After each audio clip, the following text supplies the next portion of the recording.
프레젠테이션이 실패하는 이유. 대부분의 사람들에게 프레젠테이션이란 막연하고 어려운 일이라는 인식이 대부분입니다. 어디서부터 시작해야 하는지, 무슨 이야기를 어떻게 해야 청중의 눈과 귀를 사로잡고 설득력을 높일 수 있는지에 대한 고민은 지금 이 순간까지도 멈추지 않는 하나의 난제라고 볼 수 있습니다. 성공적인 프레젠테이션을 위해서는 무엇보다 자신의 실패 요인을 파악하고 고치는 것이 중요한데요. 여러분의 프레젠테이션 실패 유형을 분석하고 이에 따른 대처 방안에 대해 알려드립니다.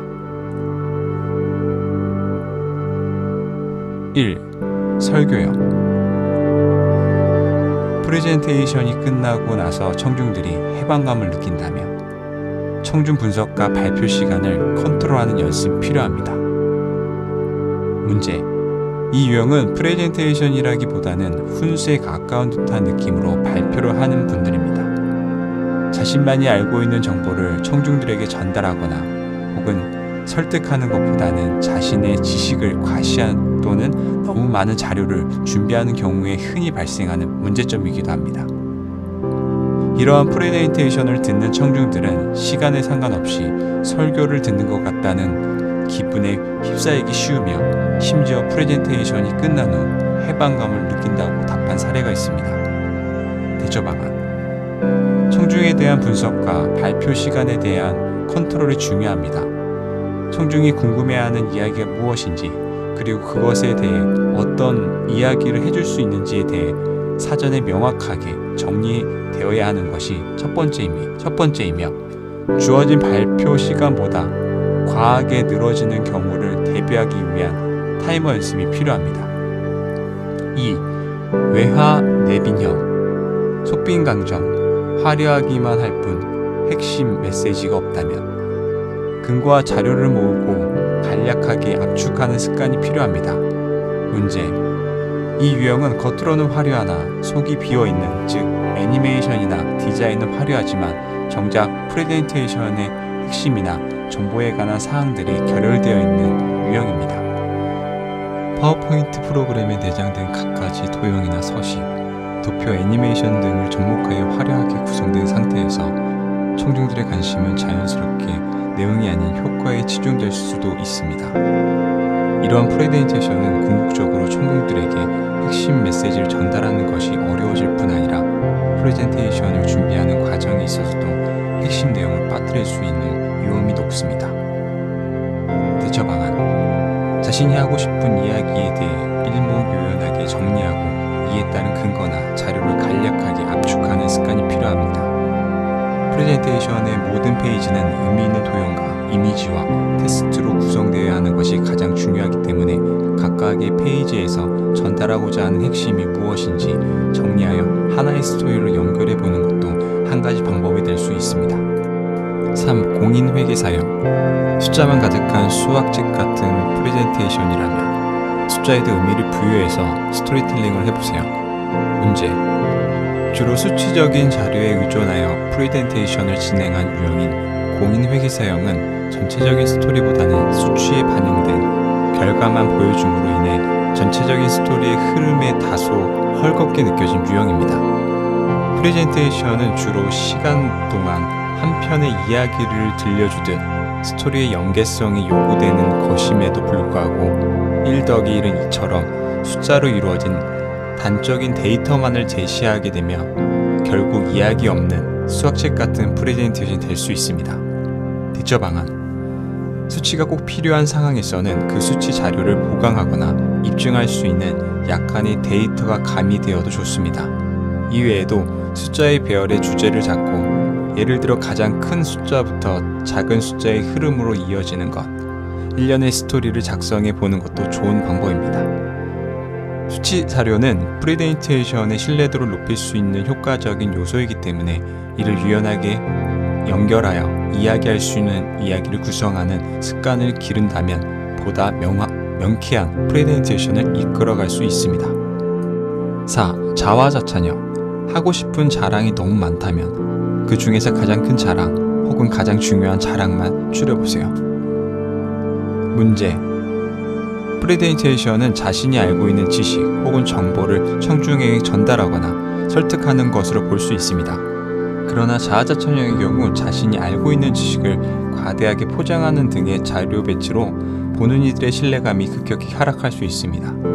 또한 자기 자랑식의 데이터는 일부 청중들에게는 불쾌감을 줄 수 있으며 자칫 프레젠테이션 자체가 외면받는 상황으로 이어질 수 있는 위험이 높습니다.